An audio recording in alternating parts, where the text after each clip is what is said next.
नमस्कार, मैं हूं अजय कुमार और आप देख रहे हैं चुनावों पर, खास करके 5 राज्यों में जो विधानसभा के चुनाव हैं उस पर हमारी ये खास पेशकश। 5 राज्यों के मतदान की प्रक्रिया खत्म हो चुकी है और अब मतगणना की प्रक्रिया शुरू होने में महज 10 घंटे बचे हैं और शायद 12 घंटे बाद या 13 घंटे बाद आपको रुझान के आधार पर इस समझ में भी आने लगेगा कि आखिरकार कौन सी पार्टी किस राज्य में अपनी बढ़त बना रही है। लेकिन आज सबसे बड़ा सवाल यह खड़ा है कि 5 राज्यों में ये जो विधानसभा के चुनाव हुए हैं इसका असर किस पार्टी पर क्या पड़ने जा रहा है, केंद्र सरकार पर इसका कितना असर पड़ने जा रहा है। भारतीय जनता पार्टी जिसने अपनी पूरी ताकत झोंक दी उत्तर प्रदेश, उत्तराखंड और उसके साथ साथ गोवा में, वहां क्या होने जा रहा है। पंजाब में आम आदमी पार्टी क्या अपनी सरकार बना पाएगी और अगर ऐसा होता है तो कांग्रेस के लिए कितना बड़ा झटका है। मणिपुर में क्या होगा। ये 5 राज्य दरअसल एक ऐसी तस्वीर प्रस्तुत करेंगे जो देश की तमाम राजनीतिक दलों के भविष्य और उसके साथ साथ देश की दिशा और दशा को निर्धारित करता दिखाई देगा। इससे पहले कि एक विस्तृत चर्चा आज हम आपके सामने करें कि आखिरकार क्या हो सकता है आगामी कुछ दिनों में, इससे पहले देखिए ये छोटी सी रिपोर्ट। कौन सी पार्टी, कौन सा नेता, क्या है दांव पर और क्या होगा अगर हार का हुआ सामना। 5 राज्यों के चुनाव के नतीजे बस आने को हैं। हर किसी के जहन में एक ही सवाल है कि अब क्या होगा। एग्जिट पोल के नतीजे आ चुके हैं। 5 राज्यों में से 4 राज्यों में बीजेपी सबसे बड़ी पार्टी बनती नजर आ रही है, लेकिन एग्जिट पोल से किसी फाइनल नतीजे पर नहीं पहुंचा जा सकता, इसीलिए धड़कनें बढ़ी हुई हैं। यूपी चुनावों की बात करें तो प्रधानमंत्री मोदी और बीजेपी की साख दांव पर लगी है।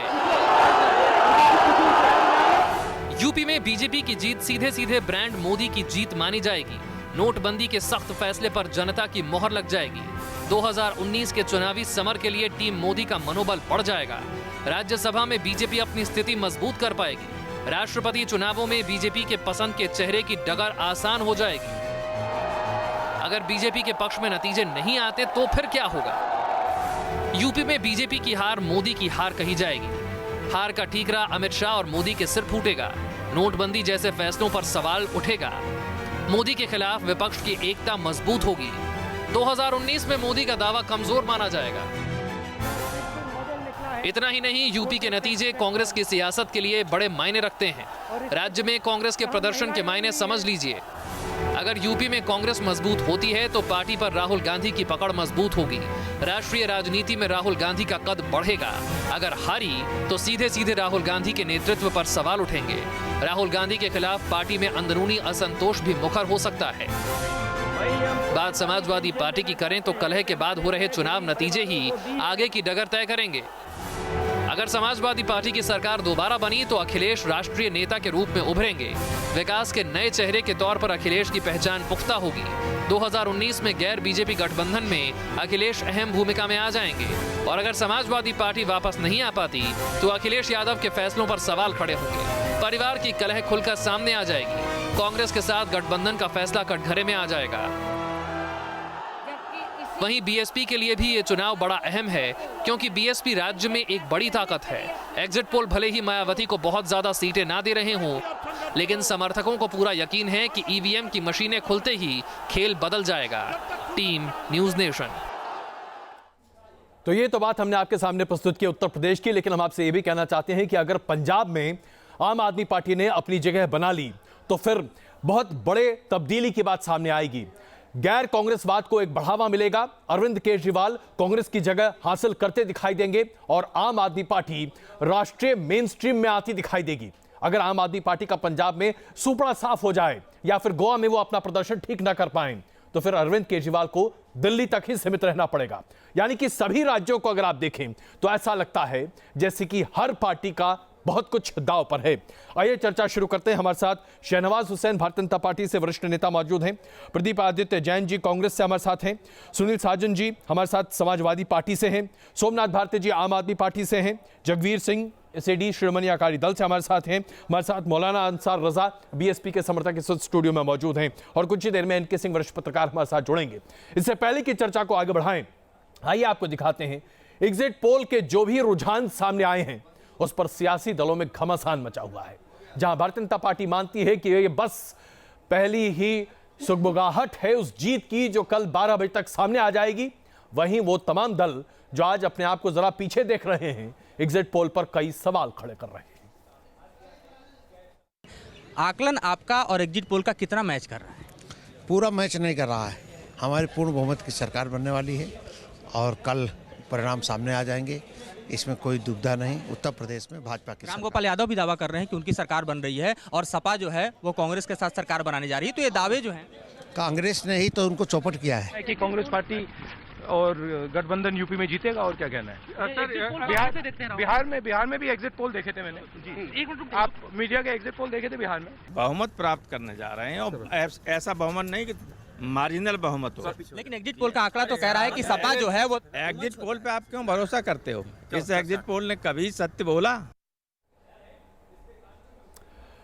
तो एग्जिट पोल ने कभी सत्य बोला? समाजवादी पार्टी, कांग्रेस और वो तमाम दल जो आज अपने आप को कहीं संशय की स्थिति में देख रहे हैं, खास करके उत्तर प्रदेश के संबंध में, वो यही सवाल खड़े कर रहे हैं। शुरुआत शहनवाज जी मैं आप ही से करूं। एग्जिट पोल के रुझान चाहे जो कुछ भी कहें, लेकिन भारतीय जनता पार्टी के तमाम नेता 300 के आंकड़े के आसपास अपनी पार्टी की पोजीशन देख रहे हैं। मैं शुरुआत इसलिए आपसे कर रहा हूं कि क्या आप भी उत्तर प्रदेश में अपनी सरकार, उत्तराखंड में अपनी सरकार, गोवा में अपनी सरकार, मणिपुर में अपनी सरकार और पंजाब में बड़ी हार, यही देखते हैं? नहीं, सब जगह सरकार देखते हैं, ये सही कहा आपने, क्योंकि हमारा जो अपना आकलन है, जो भारतीय जनता पार्टी के जो कैंपेनर हैं, जो कार्यकर्ता हैं, जो बूथ से रिपोर्ट हम सब की आती है, उसमें हम लोग कॉन्फिडेंट हैं कि उत्तर प्रदेश में भारी बहुमत से जीतेंगे और उत्तराखंड और गोवा में भी सरकार बनाएंगे और मणिपुर भी हमारे लिए जी, क्योंकि मैं खुद 5 दिन से ज़्यादा वहाँ प्रचार में रहा हूँ, तो मैं कह सकता हूँ हमने खुद वहाँ देखा। जब हम अपने नेताओं को बताते थे कि मणिपुर भारी बहुमत से जीतेंगे, तब भी लोगों को यकीन होता नहीं था, लेकिन वहाँ बीजेपी ने बहुत अच्छा परफॉर्म किया है। और पंजाब राष्ट्रीय अध्यक्ष अमित शाह जी हर चुनाव को बहुत गंभीरता से लड़ते हैं, इसलिए हर जगह हम गंभीरता से। पंजाब में कितनी गंभीरता है शहनवाज जी? जी एग्जिट पोल के हिसाब से आप 10 के आंकड़े को भी पार नहीं कर पाएंगे श्रोमणी अकाली दल के साथ मिलकर। अमित शाह जी से जब पूछा गया था चुनाव से पहले भी, तब भी उन्होंने कहा था वहाँ मुकाबला कड़ा है। हमने वहाँ बहुत दावा नहीं किया था, क्योंकि हम सरकार में 10 साल से हैं और थोड़ी इनकम्बेंसी भी है। लोकसभा के वक्त में भी वहाँ पर बहुत अच्छे रिजल्ट्स हमारे नहीं आ पाए थे जी। लेकिन एक बात मैं ईमानदारी से आपको कहना चाहता हूँ कि वहाँ पर हम एक जूनियर पार्टनर हैं, यानी अकाली दल के ही मुख्यमंत्री हैं, उप मुख्यमंत्री भी अकाली दल के ही हैं, लेकिन हमने वहाँ पंजाब के हित में हमारे पुराने। चलिए, यानी कि आप एक तरह से अगर मैं समझूं आपको तो लबुलवाब ये है कि 4 जगह आप अपनी सरकार मानते हैं और एक जगह अपनी हार के पूरे आशंका के साथ आप बात कर रहे हैं।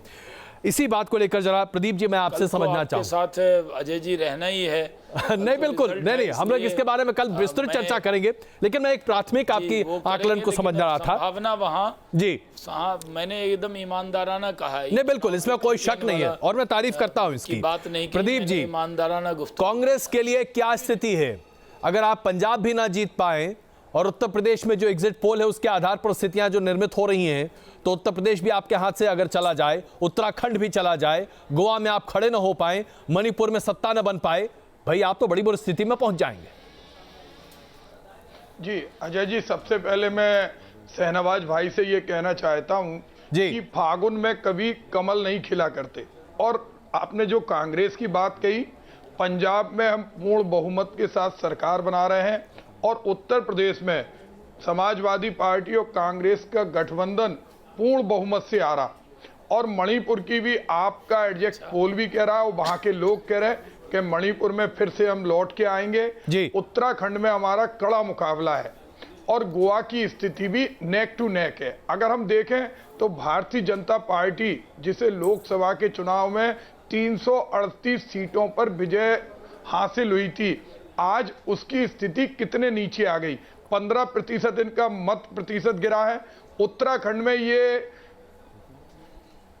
77 सीटों पे आगे थे, पंजाब में ये 82 सीटों पर जीत रहे थे, नहीं देखिए, गोवा में ये 37 सीटों पे। ये बड़ा जबरदस्त है कि आंकड़ों की बाजीगरी हर कोई कर लेता है, लेकिन मैं ये कहना चाहता हूं कि चलिए लोकसभा की स्थिति छोड़िए, मैं विधानसभा की स्थिति बात करता हूं।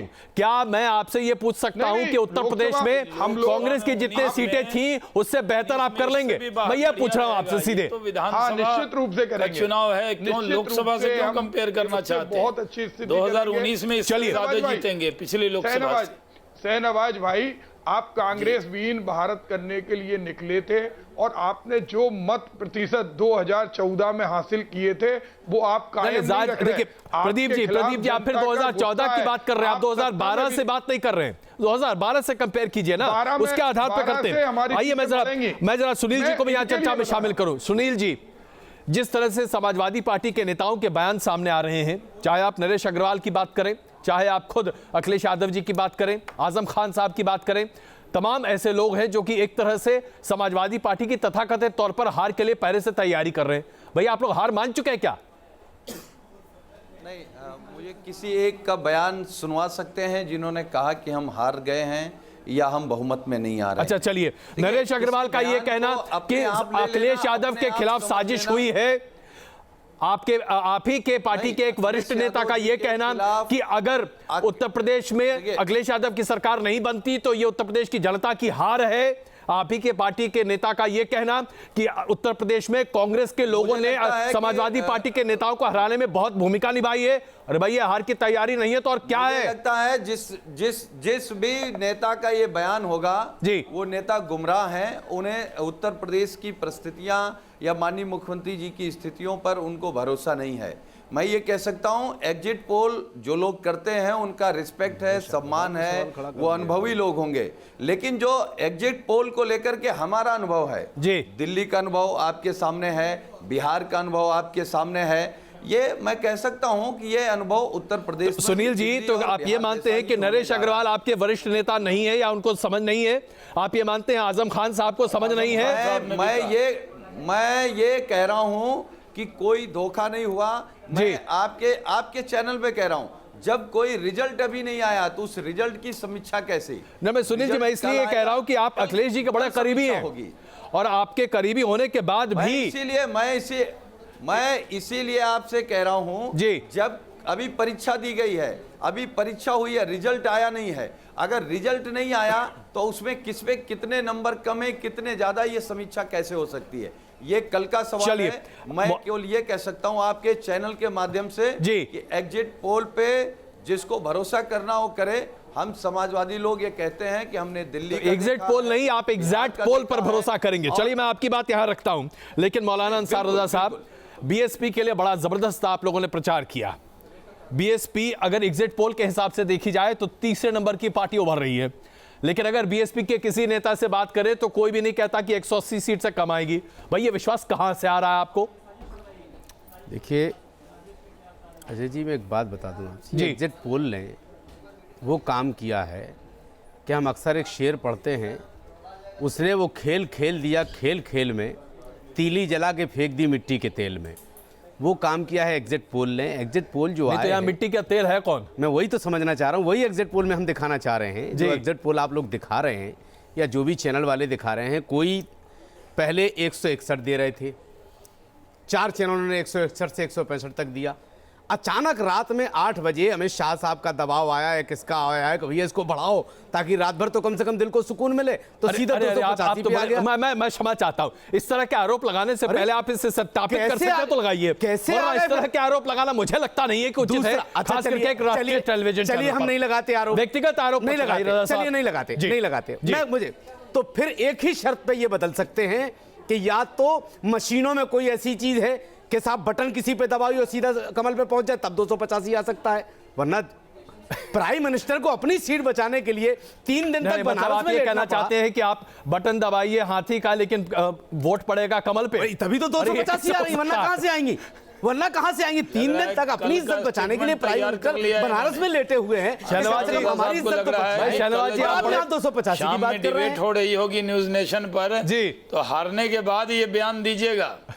नहीं, शाहनवाज साहब तो हाथी पे दबा था, पे चला गया। शाहनवाज साहब, ऐसी नौबत इंशाल्लाह नहीं आएगी, कल आने दीजिए, अभी वक्त आने दीजिए ना। वो बहुत अभी 10 ही 12 घंटे बचे हैं, नाई के बाद सामने आ जाएंगे। कह रहे हैं कि बटन कहीं दबे नहीं, और अभी वो तो 285 आ रहे चला हैं। जाएगा तो आप समझ जाइए, वरना प्राइम मिनिस्टर को अपनी इज्जत बचा के चलिए कह रहे हैं। चलिए मैं जरा आप दोनों के बीच में आना चाहूंगा, मैं आप दोनों के बीच में आना चाहूंगा। अभी एनके सिंह साहब भी हमारे साथ जुड़ चुके हैं और जगवीर सिंह जी भी हमारे साथ जुड़ चुके हैं। हार हुई तो जिम्मेदार कोई और होगा। हार जीत का फैसला चलिए आइए जरा उत्तर प्रदेश के साथ साथ हम जरा पंजाब पर भी फोकस कर ले। शहनवाज जी क्षमा चाहता हूँ, शहनवाज जी प्लीज मैं क्षमा चाहता हूँ। आइए जरा चर्चा को आगे बढ़ाते हैं। कमल को जाएगा। नहीं बिल्कुल, ये बटन तो अभी बटन बहुत दबने बाकी हैं और बहुत सारे बटन दबेंगे। भी देख लिया, दिल्ली भी देख लिया, तमिलनाडु भी देख लिया, मौलाना सब साहब जगह के रिजल्ट तो आपके सामने हैं। मौलाना साहब अभी चर्चा का बहुत वक्त है। आइए जरा पहले जरा सोमनाथ जी से भी चर्चा कर ले। सोमनाथ जी, आम आदमी पार्टी ने जिस तरह से पंजाब में प्रचार किया और जो एग्जिट पोल के रुझान सामने आ रहे हैं, कुछ एक कह रहे हैं कि आप सरकार बना लेंगे, कुछ कह रहे हैं कि आप नंबर 2 की पार्टी होंगे। चलिए सरकार बने या ना बने, मैं सिर्फ ये जानना चाहता हूं कि भाई क्या कमाल कर दिया आप लोगों ने कि जिस राज्य में 3 साल पहले आपका अस्तित्व नहीं था, उस राज्य में आप अगर नंबर 2 की पार्टी भी बनते हैं तो बड़ी उपलब्धि मानी जाएगी।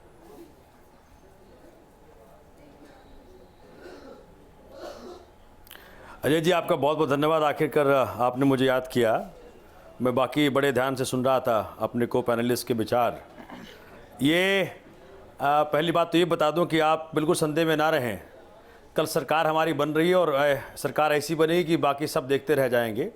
100 की संख्या प्राप्त कर रहे हैं हम पंजाब के अंदर, ये बता दूं आपको। और 117 में से 100 2015 2013 के एग्जिट पोल्स याद दिलाएं जी, तो उस वक्त कांग्रेस के बारे में तो आपने सही कह दिया था, लेकिन भाजपा को 2015 के एग्जिट पोल में देना 26 सीट और 17 सीट 29 सीट, और हम उनको रिड्यूस कर दिए 3 पे, कांग्रेस हो गई 0 पे।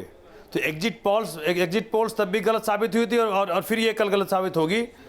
पंजाब के अंदर पूर्ण बहुमत तो छोड़िए जी, मैसिव मैंडेट आएगा। 100 की संख्या के आप दिल्ली रिपीट करने जा रहे हैं पंजाब में, और पंजाब जैसा आपने शुरू में कहा था, पंजाब देश की दिशा भी तय करेगा और देश की दिशा भी तय करेगा, ये बता दूं आपको। ने बहुत जगवीर सिंह जी, सोमनाथ जी, जगवीर सिंह जी हमारे साथ मौजूद है श्रोमणी अकाली दल से। मैं जरा चाहूंगा कि वो भी आपसे इस बारे में बात करें। जगवीर सिंह जी, मंत्री जी, क्या आप लोग 10 सीट के नीचे रह जाएंगे? घबराए हुए थे, 3 दिन उन्होंने रोड शो किया है। नहीं बिल्कुल, मैं आता हूं, बनारस में हम आएंगे। देखिए उत्तर प्रदेश तो हमारी चर्चा का मुख्य केंद्र होगा। जगवीर जी, क्या एग्जिट पोल के आधार पर जो चीजें निकल रही हैं, क्या श्रोमणी अकाली दल और बीजेपी गठजोड़ 10 सीट के नीचे रह जाएगा? क्या आप 10 सीट भी नहीं पार कर पाएंगे? ये स्थिति हो जाएगी, बड़ी दुर्भाग्यपूर्ण होगी साहब।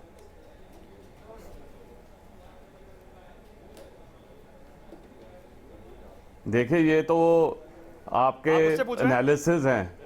हम तो यही कहेंगे कि पहले भी एग्जिट पोल्स ने पंजाब में अकाली बीजेपी जो कॉम्बिनेशन अलायंस है, इसको हमेशा अंडर एस्टिमेट करा है, और इस बार भी आप यही कुछ कर रहे हैं। आप ये समझ ही नहीं रहे कि अकाली दल कभी भी 46 सीट से नीचे कभी नहीं आया पंजाब में, और अभी भी अकाली दल के अपनी कैडर है जी, अकाली दल ने अपना काम करा है। हमने डेवलपमेंट करी, हमने पॉजिटिव एजेंडा लेके लोगों के पास गए धकेल दिया, और हमें उम्मीद है दुर्दशा कर दी, लोग हमें सपोर्ट करेंगे, हम पर विश्वास करेंगे, सरकार बनाएंगे। जहां तक ये एग्जिट पोल की बात है, मुझे लगता है ये एग्जिट पोल पंजाब ने कांग्रेस को नकार दिया है। कोई पंजाब के अंदर आम आदमी पार्टी की सरकार बनेगी। जगवीर जी, अगर मैं आपको याद दिलाऊं, भारती जी बस 1 मिनट, जगवीर जी मैं बस याद दिलाना चाहूंगा, 2012 में जब मतगणना हो रही थी तो उस वक्त प्रकाश सिंह बादल जी लगभग मान चुके थे कि वो हार रहे हैं। उसके बाद अचानक जो नतीजे आए तो वो भी अपने बयान से पलट गए थे। तो कहीं ऐसा तो ना हुआ कि भाई पिछली बार तो आपको मिल गया लेकिन इस बार सूपड़ा साफ हो जाएगा? देखो जी, देखिए, ये आपने सरासर झूठ बोला है कि सरदार प्रकाश सिंह बादल मान गए थे। ये जो आपने यही प्रॉब्लम है मीडिया की। अरे मीडिया कई बार बात को ट्विस्ट कर देता है। नहीं, इसमें मीडिया की कोई प्रॉब्लम की बात नहीं है। उन्होंने टेलीविजन चैनल पर यह बात कही थी, जिस टेलीविजन चैनल को उन्होंने ये बात कही थी, मैं उस वक्त उसी टेलीविजन चैनल में था, मेरे सामने ये बात कही गई थी। आप उसे कैसे झुठला सकते हैं साहब? मैं भी था जी, मैं जर्नलिस्ट था जी, मैंने 22 साल जर्नलिज्म करी है जी। मुझे पता है अगर कोई बात ट्विस्ट करके पेश की जाए वो कैसे पेश की जाती है, आपने पूरा कोट उनका दिखाया। हो सकता है कि इस तरह की पत्रकारिता आप करते रहे हो, ट्विस्ट करी, मैं समझ चाहता हूं, उसको सेंसेशनलाइज करा। नहीं, मैं बिल्कुल, सिंह साहब यहां पर हैं, हो सकता है कि आप इस तरह की पत्रकारिता में महारत रखे हो, लेकिन हम लोग ऐसा नहीं करते। क्यों सिंह साहब? आपको इस समय पॉलिटिशियन के रूप में ले रहे हैं और उसी तरह जवाब दीजिए, बजाय इसके कि आप मीडिया को चैलेंज करें, वो सब छोड़ दीजिए। इस समय यह है कि आपकी पोजीशन वहां पे बहुत अच्छी नहीं लग रही है, और इसको मेरे ख्याल से एक्सप्लेन करें तो ज्यादा अच्छा रहेगा। आप ये कह सकते हैं कि हम बहुत अच्छा करने जा रहे हैं, लेकिन मीडिया की क्रेडिबिलिटी को आप क्वेश्चन कर रहे हैं। मुझे लगता है कि इसको छोड़ दीजिए तो ज्यादा अच्छा रहेगा। जरूरत नहीं है। नहीं भाई, हम आपको सर्टिफिकेट देने वाले कोई नहीं है साहब, बिल्कुल नहीं, लेकिन मैं तो सिर्फ अकाली दल की बात समझने की कोशिश कर रहा था। खैर चलिए, इस आदमी ने बीजेपी के कंधे पे रखा है, सब मगरूर हो गए हैं। अमित शाह है वो घमंड की बात कर रहे हैं, पीएम है वो घमंड की बात कर रहे हैं, आप उनके साथ मिले, आप घमंड की बात कर रहे हैं। आज आप अखबार वालों पे, चैनल वालों पे आप उंगली उठा रहे हैं कि आप इस तरह से झूठ बोलते हैं। अरे नेताजी, नेतागिरी अपनी जगह है, ये रीढ़ की हड्डी है ये। खैर चलिए, आइए जरा मुद्दे पर वापस लौटते हैं, आइए जरा मुद्दे पर वापस लौटते हैं। घमंड ज्यादा दिन नहीं चलता। खैर चलिए, आइए एनके सिंह साहब, उत्तर प्रदेश आज पूरे देश की निगाहें 403 सीटों पर लगी पड़ी हैं। लग जाएगा रिजल्ट के बाद। बिल्कुल, आइए जरा चर्चा को अब उत्तर प्रदेश तक लेकर चलते हैं। उत्तर प्रदेश को लेकर जो आकलन तमाम आ रहे हैं वो अलग, मैं सिर्फ आपसे ये समझना चाहता हूं कि आज किसका क्या दांव पर है। नहीं, मुझे लगता है कि सभी का दांव पे है, तीनों जो प्लेयर्स हैं, बल्कि चौथा भी, अजीत सिंह का भी इतना बड़ा मुझे नहीं लगता है कि, क्योंकि सर्वाइवल क्या ये सबब बनेगा हार और जीत। आप यूं देख लीजिए कि मोदी जी को जब 3 दिन रहना पड़ा तो सिर्फ ये था कि स्टैंड, और उन्होंने बदला, इसमें कोई दो राय नहीं कि बदला, लेकिन इसका मतलब था कि एक जमाना हुआ करता था कि बड़े लीडर अपनी कॉन्स्टिट्यूएंसी की तरफ ताकते नहीं थे कि नहीं अब वहां भी मुझे जाना पड़ेगा वोट मांगने, और आज मोदी जी को जाना पड़ा है, तो नेचुरली ये एक बड़ी चीज है।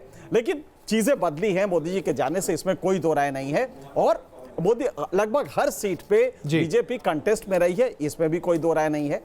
लेकिन यूपी में आप अगर देखेंगे तो थोड़ा कास्ट एनालिसिस की जो हम लोग की आदत है उससे हटना पड़ेगा।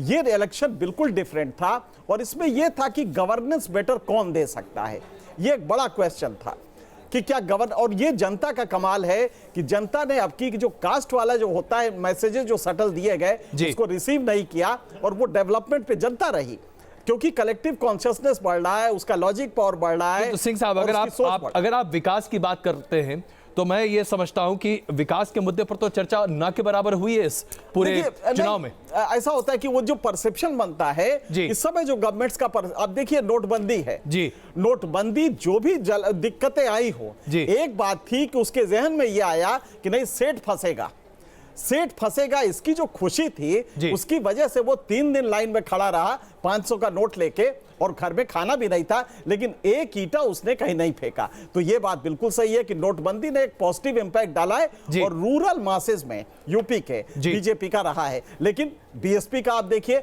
अगर बीएसपी यहां पे थोड़ा भी लूज करे तो मुझे अभी तक जो कैलकुलेशन है, मुझे ये लग रहा है कि बीएसपी और अखिलेश ये दोनों मिला के सरकार बनाने की पोजीशन में होंगे, और बीजेपी बहुत बड़ी बात यहां पर आप कह रहे हैं, बहुत बड़ी बात। मुझे लगता है कि शहनवाज हुसैन साहब से इस पर प्रतिक्रिया लेंगे। उत्तर प्रदेश, जी हाँ, यही वो एक प्रदेश है जिसे लेकर चर्चा इतनी जबरदस्त है कि भले आप स्टॉक मार्केट की बात करें, भले आप तमाम अंतर्राष्ट्रीय मंच पर जो राजनीतिक समझदार वाले लोग हैं वो लोग इस पर चर्चा कर रहे हैं कि आखिरकार उत्तर प्रदेश में जिस पार्टी की भी जीत होगी वही उत्तर प्रदेश तय करेगा कि देश किस दिशा में अगले 2-2.25 साल चलेगा। अब ऐसे में देखिए कि विकास के नाम पर जो चुनाव शुरू हुए, उस विकास के रास्ते में कैसे अलग अलग चीजें सामने आती गई। मैं प्रधानमंत्री जी का यह बयान पढ़कर आपको बता रहा हूं, अगर गांव में कब्रिस्तान बन रहे हैं तो स्मशान भी बनने चाहिए, अगर रमजान में बिजली आती है तो दिवाली में भी आनी चाहिए, अगर होली पर बिजली मिलती है तो ईद पर भी बिजली मिलनी चाहिए। इस तरह के बयान आते रहे, और यह सिर्फ प्रधानमंत्री तक सीमित नहीं रहा, भारतीय जनता पार्टी के कई ऐसे नेताओं ने ऐसे बयान दिए जो कि अपने आप में बड़े चौंकाने वाले थे। आइए आपको 2 ऐसे बयान दिखाते हैं और चर्चा इस बात पर शुरू करते हैं कि क्या विकास नाम की यह चिड़िया हमारे चुनाव के अखाड़े में हमेशा गायब हो जाती है। क्या राम मंदिर आस्था का विषय नहीं है? क्या राम मंदिर पर राजनीति वैसे ही होनी चाहिए जैसे एक बहुत बड़ा तबका करता चला आ रहा है? ये राजनीति का विषय नहीं, ये आस्था का ही विषय है, लेकिन जब व्यापक आस्था मांग करती हो कि इस पर आपके विचार आने चाहिए, भारतीय जनता पार्टी ने अपने विचार रखे हैं। मुसलमानों के प्रति क्या आप नफरत महसूस करते हैं? नहीं, हम किसी के प्रति नफरत नहीं करते हैं। जो देश के प्रति जिनके अंदर नफरत है मुझे उनसे सख्त नफरत है। तो फिर आपके बयान इतने डरावने क्यों आते हैं? मेरे बयान कोई डरावने नहीं है, मेरे बयान तो सौहार्द स्थापित करने वाले बयान हैं। प्रधानमंत्री नरेंद्र मोदी को आखिर विकास छोड़ शमशान और कब्रिस्तान की बातें करने की क्या जरूरत आ गई अगर इतनी बड़ी लहर है तो? बहुत जरूरी है और पूरे देश में बात कहना नहीं करना जरूरी है। अल्पसंख्यक भारत में सुरक्षित रहें ये व्यवस्था करना बहुत सुनिश्चित है और हमने की है। मध्य प्रदेश, छत्तीसगढ़, राजस्थान, गुजरात कहीं भी अल्पसंख्यक असुरक्षित नहीं है। आप गोधरा के दंगों को मत जोड़िएगा इससे। बाकी के समय के आप हालात देखिए तो एक अल्पसंख्यक गुजरात नहीं छोड़ा है, एक अल्पसंख्यक मध्य प्रदेश, छत्तीसगढ़ या राजस्थान नहीं छोड़ा है। सबसे ज़्यादा अल्पसंख्यक सुरक्षित है सिर्फ हमारी ही राज्य सरकारों में।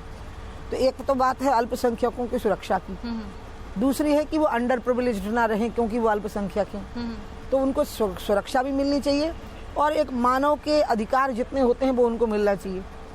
लेकिन इसका मतलब ये थोड़ी है कि आप बहुसंख्यकों को हर्ट करें।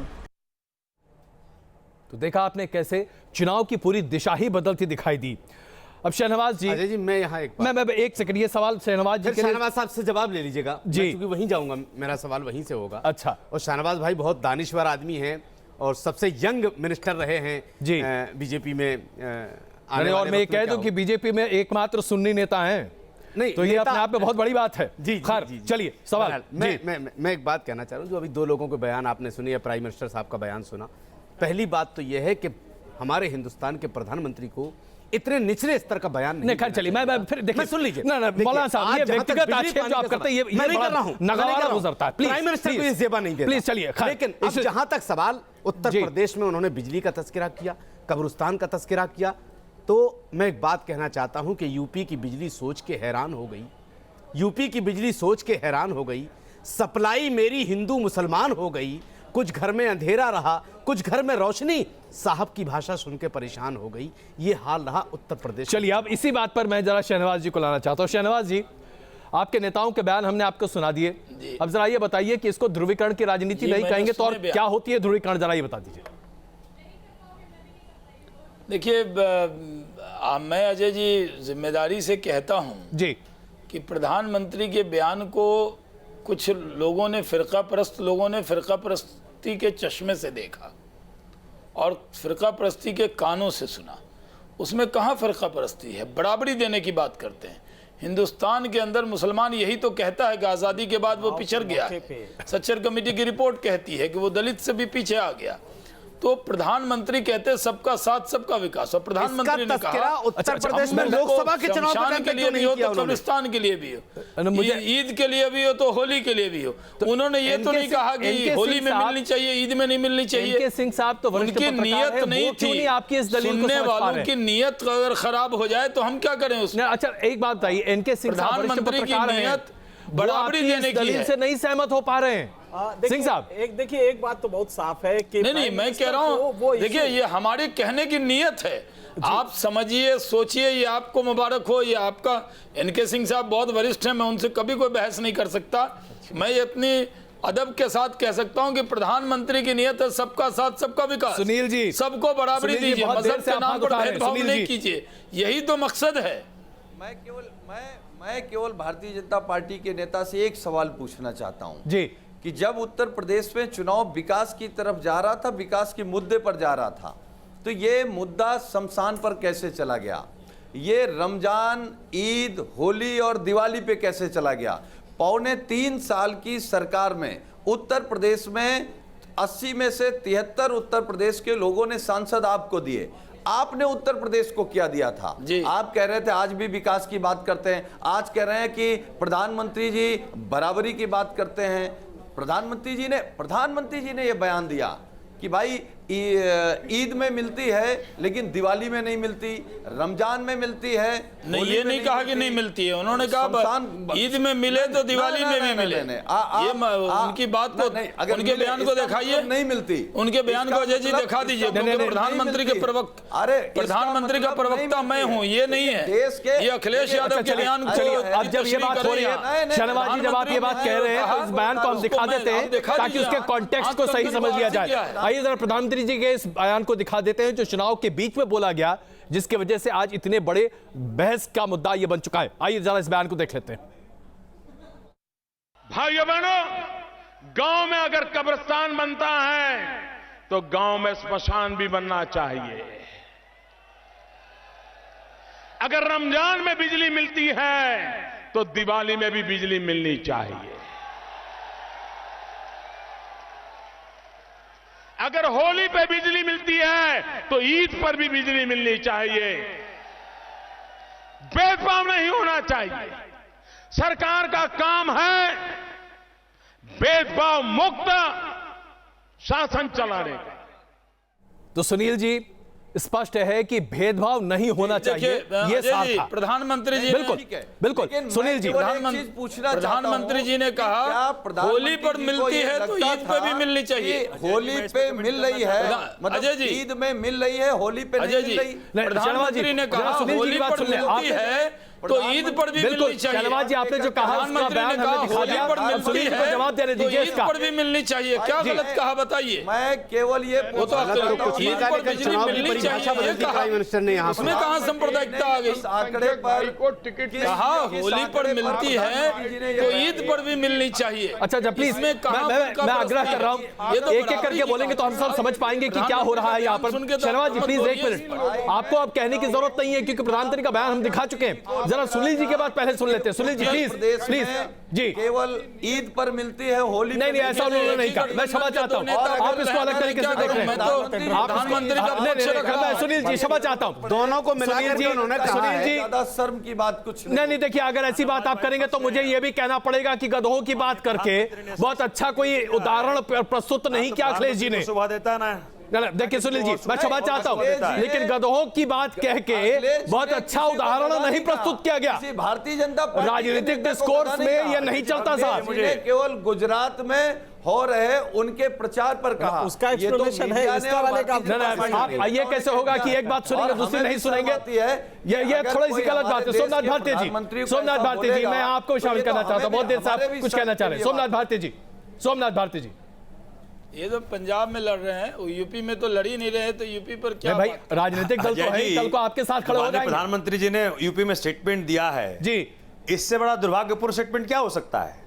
और मैं आपको बताना चाहता हूं कि माननीय प्रधानमंत्री ने पंजाब के अंदर भी स्टेटमेंट्स बड़े उदासी पूर्वक जब दिया, कहा कि भाई ऐसी पार्टी को वोट दोगे जो कि चूंकि पाकिस्तान का बॉर्डर है यहाँ पे, हर तरह से डराने का प्रयास किया।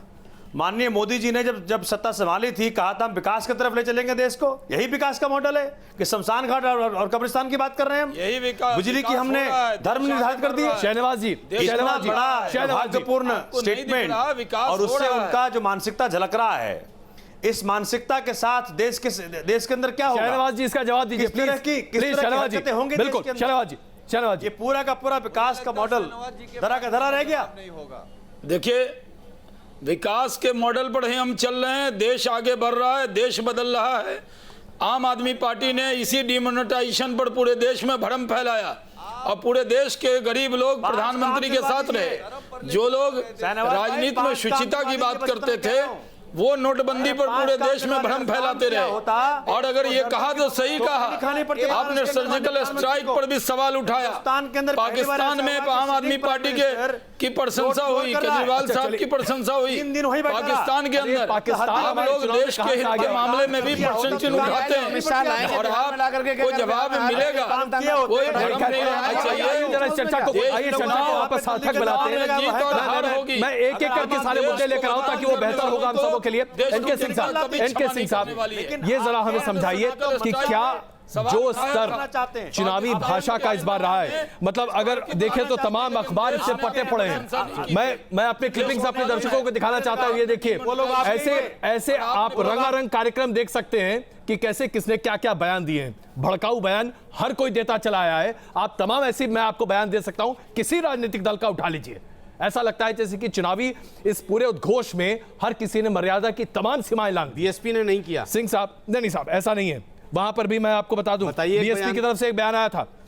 सुल्तानपुर में मायावती जी ने बयान दिया था। देश के प्रधानमंत्री का पूरा नाम है नरेंद्र दामोदर दास मोदी। नरेंद्र का मतलब है नेगेटिव, दामोदर दास का मतलब है दलित, और मोदी यानी कि नेगेटिव एंटी दलित। भाई देखिए, ये व्यक्तिगत आक्षेप तो नहीं कहा ना। नहीं, चलिए, आतंकवादी तो नहीं कहा ना। देखिए, मैं ये कह रहा हूं कि इस चुनावी समर में हर नेता ने हर तरह से ऐसे बयानों का इस्तेमाल किया जो कि कतई उचित नहीं है। सिंह साहब, क्या आप सहमत हैं इससे? नहीं, बिल्कुल सही आपने कहा। शुरू के जो थर्ड फेज तक था उसमें हर पार्टी शालीन रही और कोशिश की गई कि नई डेवलपमेंट पे फोकस किया जाए, वो अखिलेश भी, मायावती भी और नरेंद्र मोदी भी। लेकिन जैसे ही थर्ड फेज खत्म हुआ, और ये आपने देखा होगा कि शमशान और ये वाला जो आया था जी, उसके बाद से चीजें डिटेरियोरेट होने लगी और ये तीनों ने किया। हकीकत ये थी कि जनता ने इसे बाई नहीं किया। फॉर्चुनेट पार्ट इसका ये है कि जो कम्युनल पोलराइजेशन था वो बिल्कुल नहीं हुआ, वो रिजेक्ट हो गया और प्योर डेवलपमेंट पे जनता रही। ये कमाल जनता का था, क्योंकि उनका जो लेवल ऑफ अंडरस्टैंडिंग है ये बदल रहा है, यूपी में बदल रहा है और मुझे लगता है देश में ही बदल रहा है। तो अब पॉलिटिकल क्लास को ये सोचना पड़ेगा कि अगर आपने कास्ट और कम्युनिटी की अपील की तो वो आपको खारिज कर सकता है, क्योंकि यूपी में जनता ने जो वोट दिया है, जो एग्जिट पोल्स आप दिखा रहे हैं, जो आपके स्क्रीन के लेफ्ट साइड में है, अगर आप उसको देखें तो बहुत साफ दिखाई दे रहा है कि जनता ने न तो कोई पोलराइजेशन होने दिया और न कोई कास्ट फैक्टर रहा, बल्कि उसने अपना परसेप्शन डेवलप किया कि डेवलपमेंट हमारे लिए कौन मुफीद कर सकता है और इसके आधार पर उसने वोट दिया है। चलिए अब इस बहस को एक और अलग स्तर पर लेकर चलते हैं। सुनील जी, मैं शुरुआत आपसे कर रहा हूं। उत्तर प्रदेश के इस चुनाव में अगर किसी एक व्यक्ति का बहुत कुछ दांव पर है तो वो है अखिलेश यादव। परिवार से गए, अगर वो चुनाव हारे तो, सत्ता से गए, अगर चुनाव हारे तो, अगर चुनाव हारे तो यह भी कहा जाएगा कि कांग्रेस साथ गठजोड़ बड़ी ही भारी पड़ा आपके लिए। तो मैं सिर्फ यह जानना चाहता हूं, खुदा ना खास्ता, ये काल्पनिक सवाल है, खुदा ना खास्ता अगर हार का सामना करना पड़ा तो ये जो उसके बाद जो नुक्ताचीनी होगी उसको झेलने के लिए आप लोग तैयार हैं? देखिए, मैं एक चीज साफ कर दूं कि माननीय अखिलेश यादव जी समाजवादी हैं और समाजवादी लोग कभी भी इसलिए नहीं लड़ते कि हमको सत्ता पानी है, या इसलिए नहीं लड़ते। माननीय मुख्यमंत्री जी ने अगर परिवार में भी बगावत की तो एक नई राजनीति की शुरुआत को लेकर के की। उन्होंने कहा हम माफियाओं के साथ नहीं चल सकते, हम अपराधियों के साथ नहीं चल सकते, और राजनीति में एक जो नया दौर लेकर के आए, नए तरीके की। उन्होंने कहा हम जात की बात नहीं करेंगे, धर्म की बात नहीं करेंगे, हम डेवलपमेंट की बात करेंगे। तो मुझे लगता है कि अगर वो डेवलपमेंट के नाम पर वो खनन मंत्री के बारे में क्या विचार है आपका? और सहयोग देगी, जो भी देगी वो उनको स्वीकार है, और हम समाजवादी लोग हैं, जो जनता फैसला करेगी। चलिए, अच्छा, ये समाजवाद का ये परिभाषा नहीं समझ में आया हमें कि गायत्री प्रजापति को सुप्रीम कोर्ट कह रहा कि इसको पकड़ो, इसके खिलाफ चार्जशीट लगाओ, चार्जशीट लग जाती है तो प्रजापति को पकड़ा नहीं जाता। समाज की लोहिया को जितना मैंने पढ़ा है, मुझे याद नहीं आ रहा है कोई परिभाषा ऐसी रही हो कि समाजवादी जब सत्ता में आ जाए तो अपने भ्रष्ट मंत्री को खुला छोड़ दे, वो छुट्टा घूमे और उसको टिकट भी दे, उसके प्रचार में भी जाए और फिर भी समाजवाद रहे। ये मुझे जहां तक लोहिया के बाद का परिवर्तन हुआ तो मुझे नहीं मालूम, लोहिया तक ये समाजवाद नहीं रहा है। नहीं, आपको ये नहीं लगता कितने लोगों पर कार्रवाई हुई, कितने लोगों पर एक्शन हुआ? हो सकता है जिसका आप नाम ले रहे हैं, मैं आपके चैनल पे स्वीकार कर रहा हूं, उसके खिलाफ अगर कार्रवाई नहीं हुई है तो कहीं ना कहीं सुप्रीम कोर्ट का जब आदेश आया तो सरकार ने कार्रवाई की, पुलिस ढूंढ रही है, जैसे डालने के बाद उनको जेल भेजेगा। माफ कीजिएगा सुनील जी, सुनील जी, ये बात जरा गले के नीचे उतरती नहीं है, फंस जाती है बीच में। सरकार चाहे तो पलकों में ऐसे चुटकियों में अरे आजम खान की भैंसे 2 दिन में तलाश करके ले आए थे, आज 100 नंबर डायल करवा करके। आइए चलिए जरा इस चर्चा को थोड़ा और विस्तृत करते हैं। प्रदीप जी, 2 दिन में आजम खान की भैंसे मौलाना साहब प्लीज मौलाना साहब, प्रजापति को ये पकड़ते तो वो पूरी पोल खोल देता। चलिए मैं जरा इस चर्चा को थोड़ा सा आगे बढ़ाता हूँ। प्रदीप जी, घोटाले में कौन कौन शामिल है? प्रदीप जी, मैं आपसे ये सवाल पूछता हूँ, अगर खुदा न खास्ता, प्रदीप जी प्लीज आइए हम सब जरा इस पर आए कि अगर वाली स्थिति जो है जो आज हमारे सामने सबसे बड़ी है। प्रदीप जी, अगर उत्तर प्रदेश के चुनाव के नतीजे राहुल जी के लिए बड़े अनुकूल ना निकले, अगर पंजाब में नतीजे राहुल जी के अनुकूल ना निकले, अगर उत्तराखंड में नतीजे अनुकूल ना निकले, गोवा में ना निकले, मणिपुर में ना निकले, या इनमें से 2-4 में भी ना निकले, राहुल जी का क्या होगा साहब? इंग्लैंड चले जाएंगे। जी, ये पूरा एक काल्पनिक सवाल है और काल्पनिक जवाब है। मैं कहूंगा कि जैसे मोदी जी ने नोट बदले, वैसे वोट नहीं बदल सकते। सारे के सारे वोट कांग्रेस के पक्ष में आएंगे और ये आपको कल मालूम पड़ जाएगा। बहुत ज्यादा प्रदीप जी तैयारी कर लीजिए, 2012 में भी ऐसे ही दावे किए जा रहे थे, लेकिन वोट नहीं, और उस वक्त आपको हार स्वीकार करना पड़ा और कहा गया कि स्थानीय इकाई ने काम नहीं किया था। इस बार तो राहुल जी ने 55 सभाएं की हैं, खुद कमान संभाली है, अब हार गए तो क्या होगा साहब? ये आपको, आप सुबह सूरज की पहली किरण निकलते ही आपको इसका जवाब मिलेगा। पंजाब में हम पूर्ण बहुमत से आएंगे, उत्तराखंड में हमारी, अच्छा तो ये बता दीजिए, अच्छा प्रदीप जी, मैं बहुत आपने बड़ी अच्छी बात की, पंजाब में पूर्ण बहुमत से आएंगे। भाई राहुल जी ने पंजाब में सिर्फ 5 सभाएं की, तो पंजाब में अगर जीते तो राहुल जी जीते, और उत्तर प्रदेश में 55 सभाएं की, वहां हार गए तो स्थानीय निकाय ने बहुत काम नहीं किया। भाई बड़ा नहीं हारेंगे, नहीं हारेंगे अजय जी, बिल्कुल नहीं हारेंगे। ये आपका पोल ओपिनियन बिहार और दिल्ली जैसा सिद्ध होगा। पूछ लूं, आप कल देखेंगे कांग्रेस बहुत, सोमनाथ भारती जी, नरेंद्र मोदी को। जैन साहब एक बात मैं कहना चाहता हूं, सोमनाथ भारती में 30 सेकंड, मैं ज्यादा वक्त नहीं लूंगा। आजकल एक बहुत अच्छा मामला चल रहा है कि राहुल जी अखिलेश से कह रहे हैं कि भाई अगर चुनाव हार गए हम लोग तो क्या करेंगे, तो राहुल जी ने कहा कि हमें तो आदत है, तू अपना देख ले। चलिए ये जुमलेबाजी की बात छोड़िए, अब सोमनाथ भारती जी क्या चाह रही है? पंजाब में किसको जीतना चाहिए? नहीं, आपकी जो भी बात है, चूंकि बता दे शहनवाज भाई एक बार, मालूम तो पड़े। क्या कह रहे हैं रजा साहब? सोमनाथ जी आपकी आवाज नहीं आ रही, जरा ठीक से बोलिए जी। सोमनाथ जी क्या कह रहे हैं आप? कि पंजाब में किसको जीतना चाहिए आपके तरफ से? प्रदीप जी आपके लिए सवाल है सोमनाथ जी का कि पंजाब में किसको जीतना चाहिए आपकी तरफ से? इस बात को सुनिश्चित ये बताएं कि पंजाब में किसको जीतना चाहिए उनकी तरफ से? पंजाब में कांग्रेस जीते कि आम आदमी पार्टी जीते, किस पे फायदा है उनको? कांग्रेस पार्टी। चलिए जबरदस्ती हलाला करवाने पे तो ले हो आप। जगवीर जी ये सवाल मैं आपके सामने रखता हूं, 10 साल तक शिरोमणि अकाली दल की सरकार भाजपा के साथ रही है पंजाब में, लेकिन अब जबकि वहां पर स्थिति आपकी बहुत अच्छी नहीं दिख रही, खुदा ना खास्ता हार का सामना करना पड़े, तो सुखबीर बादल क्या करेंगे? प्रकाश सिंह जी ने तो पहले ही कह दिया कि वो अब चुनाव की इस रेल से बाहर निकल रहे हैं। सुखबीर जी का क्या रहेगा? विपक्ष में बैठेंगे या फिर उनका बहुत कुछ दांव पर लगेगा? वो तमाम जो तथाकथित तौर पर कंपनियां जो उनके और उनके परिवार के साथ जोड़ी जा रही हैं, वो भविष्य खतरे में पड़ेगा? क्या होगा साहब?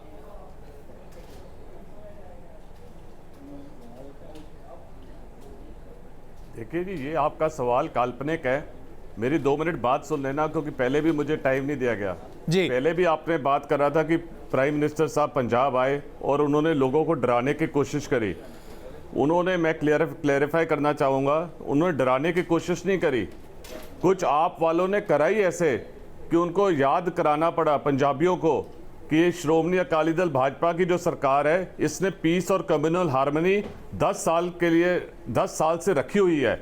जगवीर जी आम आदमी पार्टी ने क्या कर दिया वहां पर? ताजे पंजाब में आए हैं और ये जो रेडिकल एलिमेंट्स हैं, जो एक्सट्रीमिस्ट एलिमेंट्स हैं, उनके साथ मिल गए हैं। तो इस सिलसिले में जगवीर जी किस एक्सट्रीमिस्ट एलिमेंट के साथ मिलने का आरोप लगा रहे हैं आम आदमी पार्टी पर? खुशहाल राज्य, उसमें आपने क्या किया? मेरी बात तो सुन लेंगे। पंजाब में रोजगार है, मेरी बात तो सुन लीजिए। ना पंजाब में दिशा है ना दशा है। मेरी बात तो सुन लीजिए। आपने किसानों के साथ किया, युवाओं के साथ किया। मेरी बात तो सुन लीजिए। जगवीर जी आपकी बात सुन रहे हैं, ये सोमनाथ भारतीय हैं जो कि आपके जवाब दे रहे हैं, मैं नहीं बोल रहा बीच में। देश का भला नहीं हो सकता, देश का भला हो सकता है आम आदमी पार्टी से। सुन तो लीजिए जयवीर, आप मेरी बात तो सुन लीजिए। सुना दीजिए। मैंने कंप्लीट नहीं करा अपना जो बात है। क्या आपने कहा है कि अकाली भाजपा का क्या बनेगा? अकाली भाजपा जो अलायंस है वो राजनीतिक अलायंस नहीं है, ये दिलों की अलायंस है। ऊंच नीच हमने देखी है और हम साथ ही रहेंगे। तो ये भी मैं आपको क्लियर करना चाह रहा हूं। दिल्ली में अलग अलग लड़े थे, तो ड्रग बेचने वालों के साथ भाजपा का दिल्ली अलायंस है। चलिए फिर व्यक्तिगत आक्षेप सोमनाथ जी, अभी इसके बारे में अभी तक कोई औपचारिक हमारे पास कुछ है नहीं। तो बहस गर्मा गर्म इस बात पर चल रही है कि किसका क्या दांव पर। शहनवाज जी, खुदा ना खास्ता अगर उत्तर प्रदेश में हार का सामना करना पड़े या सबसे बड़ी पार्टी होते हुए भी आप सरकार ना बना पाए, काल्पनिक सवाल, लेकिन उसका जवाब मैं आपसे इसलिए चाहता हूं क्योंकि सवाल पर चर्चाएं बहुत हो रही हैं। तो फिर क्या होगा? क्या यह जनादेश फिर मोदी जी के लिए होगा? क्या यह जनादेश अमित शाह जी के लिए होगा? बहुत मुश्किल हो जाएगी आप लोग के लिए। ऐसा आप डरावना कल्पना हमारे सामने रख रहे हैं। जिस पार्टी को एग्जिट पोल में हर एग्जिट पोल जिता रहा हो जी, वो हम कल्पना भी कैसे करें ये भी मुश्किल है। सवाल काल्पनिक है लेकिन उसकी कल्पना करना और काल्पनिक जवाब गढ़ना भी मुश्किल काम है। मैं इसलिए कह रहा हूं क्योंकि आज स्टॉक मार्केट में भी आपने देखा होगा मार्केट मामूली बढ़त के साथ बंद हुआ, सिर्फ इसलिए क्योंकि लोगों को लग रहा है कि अगर बीजेपी की सरकार उत्तर प्रदेश में नहीं बनी तो क्या होगा। तो ये सवाल है साहब, जेन्युइन सवाल है। नहीं, हम कह रहे हैं कि हम इंतजार करेंगे सुबह तक जी, ये हम ये नहीं कह रहे हैं कि हम इंतजार करेंगे क़यामत तक, हम इंतजार करेंगे सुबह तक, खुदा करे हमारे पक्ष में रिजल्ट आए। चलिए इसी के साथ इस चर्चा को हम यही खत्म करते हैं। बहुत धन्यवाद आप सबका इस चर्चा में शामिल होने के लिए। इसमें कोई शक नहीं है कि इस बार के चुनाव में सबका सब कुछ दांव पर है। पैदरनी पार तो शायद चुनाव ही पार, लेकिन अगर ना तो फिर उसके बाद विकल्प पर विचार करना अपने आप में सबसे बड़ी चुनौती होगा। बहुत धन्यवाद आप सबका। लगातार देखते रहिए न्यूज़ नेशन।